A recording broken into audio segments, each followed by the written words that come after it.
Okay, so I'm heating up my cast iron skillet with some turkey stock that I had aside. I set some out just in case I need to add some more. That's my turkey stock that I had frozen. And then I added a little bit of that marinara sauce. This has no salt in it because I like to control my salt. So I added just a little bit. It has probably, I don't know, 6 cups. 6 cups to it. So I am going to attempt to make these. And so in the meantime, I have my spaghetti cooking. So okay, so you want to do this. See, I had a little accident, but that's okay. That's why they have water and dish soaps and whatever, and soap to clean all that stuff out. So don't be hard on yourself when you make an accident. Okay, so I have some spaghetti. What I basically did was I cut it in half. And you could use your, this is my spaghetti that I like getting. It's organic, but it doesn't matter. It's thin spaghetti. So I like to have it cooked. I like to, a little bit like past al dente. I like it soft. You can make your spaghetti al dente if you want, but I don't like mine al dente. Sorry. And that's usually what culinary gurus do, is al dente. But not me. I like my spaghetti cooked. So I have my stuff and I'm going to measure it. Say I measured it. Oh, what is that? Oh, okay. That's just probably a fiber from the veggie. So, okay. Okay. So I have my, you see that? I'm going to go ahead and put it in there. And just drop it in there. And allow that to cook. And do it as fast as you can, because you want it to cook evenly.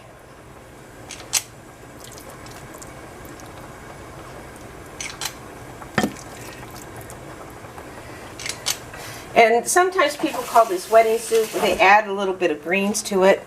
I'll just show you over here.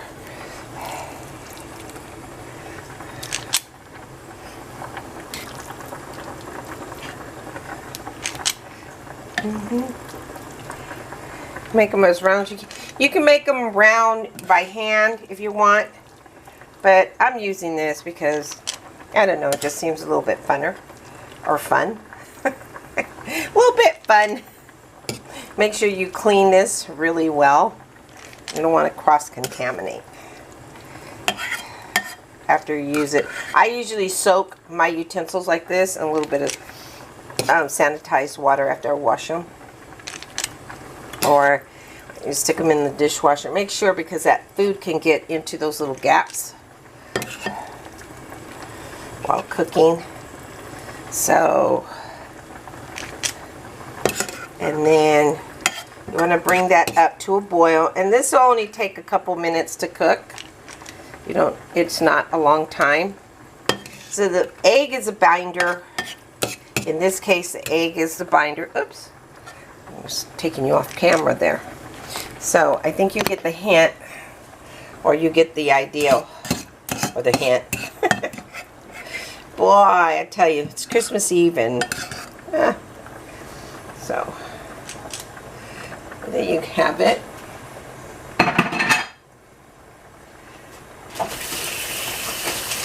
And I know a lot of people know how to cook, but these are just some simple techniques that I've used, you know, my little culinary skills together. And, you know, just, I don't know. This is really easy. This is easy food. This is easy cooking. Easy cooking for a lot, you know, for those who don't really like cooking. This is really easy. It's simple. I have tons of recipes you can kind of, you know, kind of learn from, or if you want to add your own little, your own ideals in there, you can. I'm going to go ahead and turn that over, and then you just allow it to cook. I'm allowing my spaghetti to cook, so they're kind of cooking at the same time. So I didn't know whether I wanted spaghetti and meatballs or albondigas. Yeah, spaghetti and meatballs sounds really good and hearty. And so does albondigas soup. And it's cold out there and it's delicious and it has like nutritional value because you're getting some of that poultry stock in you, and it'll help you getting some of those aminos. I'm sure you can get aminos being vegan, but hey, I like this. Okay. Alrighty. And you allow it to cook. I have it on high, so I want it to cook. I think I'm going to go ahead and turn, okay, that's soft enough, my pasta. Turn my pasta off. Now I'm going to go ahead and drop this in there. Yeah. And I just want enough, you know. It's really good. Oh, and if you have any, I would have put some parsley in it. I love the flavor of parsley in meatballs, and I didn't have any, but you know, I have the oregano and I have the mint leaves, which kind of makes up for it. So, oh, my mother's smiling down on me, watching me cook. I like to think so, but anyways.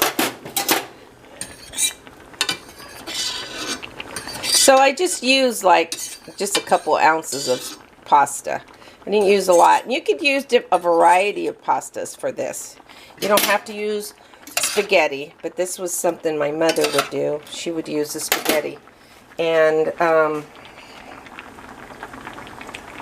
so you could use like a spaghetti and break it up. Okay.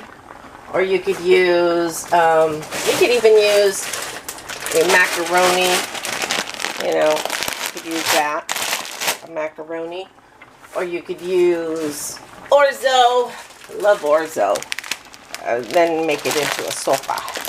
But I like orzo, I like doing that with the chicken. Let's see, what else can you use? Got plenty of pasta in here. You could use like a penne pasta. It's up to you. Whatever you prefer. But I wanted the spaghetti because it's a food memory for me. Okay? And then you just kind of, yeah, incorporate, and it's so delicious. You allow it to cook. Make sure your poultry is cooked.